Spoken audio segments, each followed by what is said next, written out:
Munyemerere muri mwaka 2024 twabanyemo neza cyangwa se bamwe babanye nabi, ngaruka kuri byinshi byawuranze. Hari abasitari twagiye tubare nabo ngiye kugarukaho, gusa kuri Magi TV Rwanda twahisemo kubabwira 10 muri bo. Ni abasitari twagiranye ibihe byiza, ni abasitari baduhaye ibyishimo, ni abasitari bigishije benshi muri twe, bafasha benshi muri twe, ndetse turanabashimira cyane. Mwibuke hari umukobwa mwiza, umukobwa waduhaye show cyangwa se waduhaye ibyishimo, benshi mwamenye nka Dorimbogo. Ntabwo amazina ye bwite ari Dorimbogo, ahubwo yitwa Nyiransengiyumva Valentine. Nyiransengiyumva Valentine yamenyekanye nka Dorimbogo. Murabyibuka neza, yitabye Imana kwa 27 Nyakanga mwaka 2024. Yaguye mu bitaro bya Kibuye, ndetse uyu mukobwa yitabye Imana nyuma yo kugera mu bitaro. Abaganga bakagerageza kumuha ubufasha bw'ibanze ariko bikananirana. Twaramukundaga cyane, ariko kuri uyu munsi ntabwo tukiri kumwe.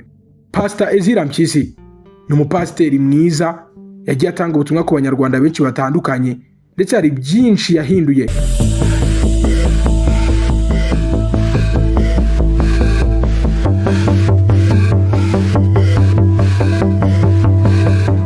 Reka mbashimire abakunzi ba Magi TV Rwanda, nizere ko mumeze neza kandi Imana ikomeje kubarinda.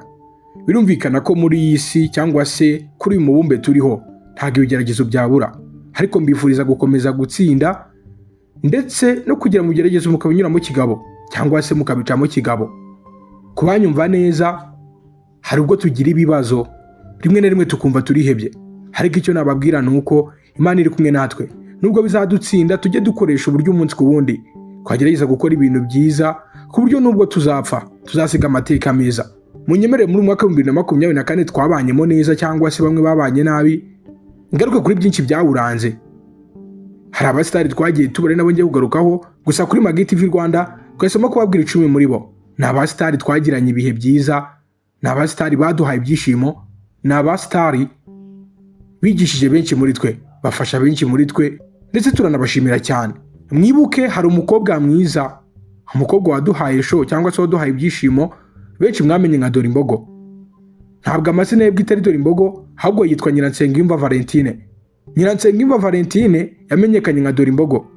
Murabyibuka neza, yitabye Imana kwa 27 Nyakanga mwaka 2024. Yaguye mu bitaro bya Kibuye, ndetse uyu mukobwa yitabye Imana nyuma yo kugera mu bitaro. Abaganga bakagerageza kumuha ubufasha bw'ibanze ariko bikananirana. Twaramukundaga cyane, ariko kuri uyu munsi ntabwo tukiri kumwe.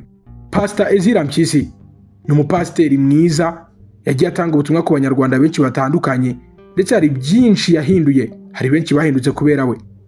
Ni umukambwe Pastor Ezira Mpyisi wakunzwe na benshi batari bake kubera amagambo ye y'ubwenge. Yatabarutse ku myaka 102 yonyine. Uwanjye Cherusatona naho ubu ngubu ntabwo tukiri kumwe kubera ko yamaze kwitaba Imana. Uyu mukobwa yari umwe mu baririmbyi b'inkingi ya mwamba mu itsinda rya Healing Worship Ministry, akaba n'umuvandimwe w'umunyana Shanta wegukanye ikamba rya Miss East Africa 2021. Yitabye Imana ku wa 3 Ugushyingo mwaka 2024.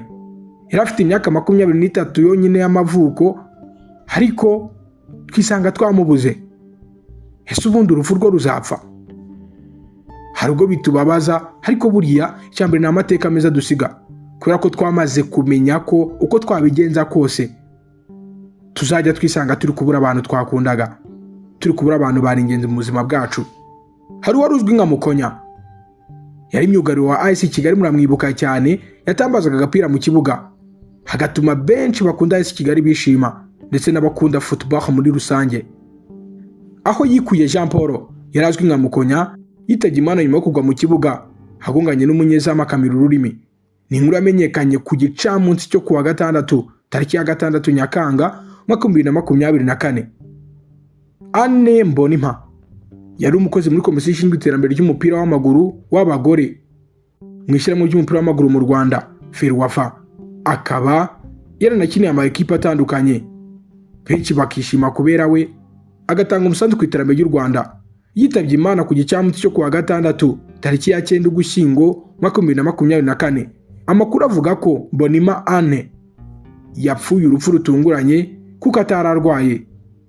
Benshi batunguwe n'iyi nkuru mbi, bakiriye inkuru mbi, ariko basanga nta kundi kuntu babigenza usibye nyine kumushyingura, bagitamo no kwirengagiza ko bamubuze, ahubwo bakagendera bakanigira kuri byinshi byiza yabahaye mu gihe bamaranye kuri iyi si ya rurema. Ambasaderi Mukaruliza Monique yabaye mu nzego zitandukanye nkuru z'igihugu, yitabye Imana azize uburwayi, yaguye i Bordeaux mu Bubiligi aho yari amaze iminsi arwariye. Uwari umutoza wongereraga imbaraga abakinnyi ba APR FC muramwibuka cyane, yari umunyatuniziya Dr Adak Zilane, benshi baramukundaga cyane.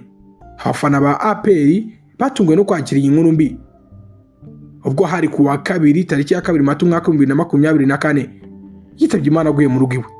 Umutoza wa Mungoji Taida wamenyekanye cyane mu bakunzi b'umupira, uzwiho kuzamura abakinnyi bakiri bato umupira w'amaguru, yitabye Imana nyuma y'uburwayi yari amaranye igihe kirekire.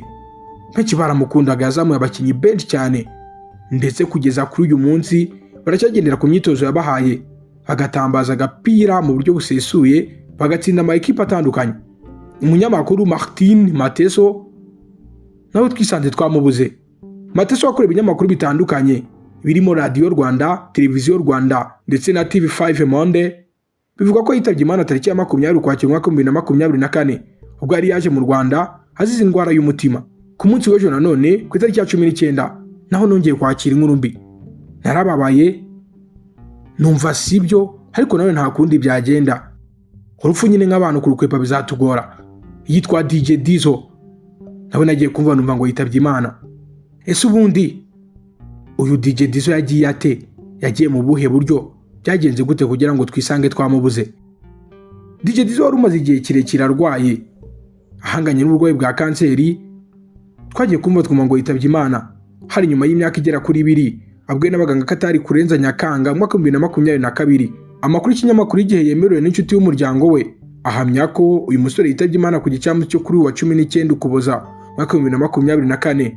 Mutambuka Derrick uzwi nka DJ Dizzo yakunze kugarukaho cyane nyuma y'uko uyu musore ahuye n'uburwayi bwa kanseri bwatumye anaremba cyane, ndetse amenyeshwa n'abaganga ko asigaje igihe gito cyane ubwo yari mu Bwongereza.